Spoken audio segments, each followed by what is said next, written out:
My parents were really young when I was born. They were teenagers. My mom was 16 when she had me.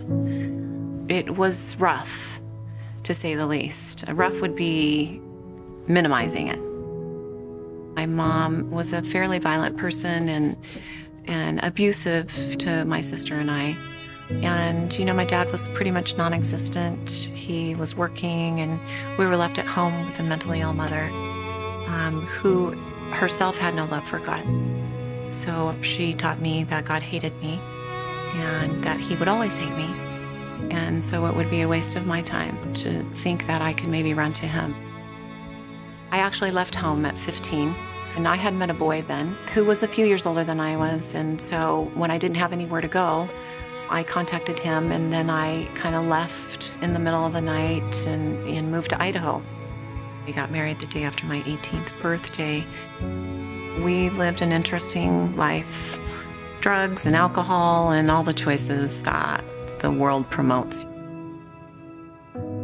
We got divorced because he became physically abusive. At a certain point, I just thought, well, maybe I need to go home. The last thing I wanted to do was move in with my mom anywhere, but she offered to help me. Unfortunately, my mom's help was not always the kind of help that you would want. The first day I was there, we immediately went to a biker compound called the Devil's Disciples. Being involved in a motorcycle club is not anything that anybody thinks. Of course, at the time it seemed exciting, and they talked a lot about, we're a family and we take care of each other, and that's not how it is. Women are objects, women are used, women are beaten. At 25, I met my son's dad there. Pretty much every day during my pregnancy, he beat me unmercifully. Obviously, God's intention for me was to have this beautiful child, and it saved my life. Joshua taught me about unconditional love for the first time in my life. From that moment forward, I started seeking something. When my son was about 2, I knew that we had to leave.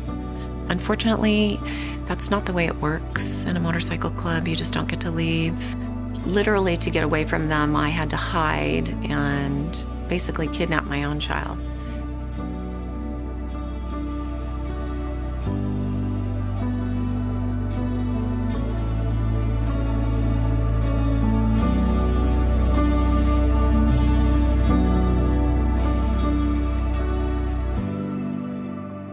On November 19th of 2017, Pastor Jamie had an altar call at the end, and he said, if anybody wants to recommit their life to Christ, today's the day.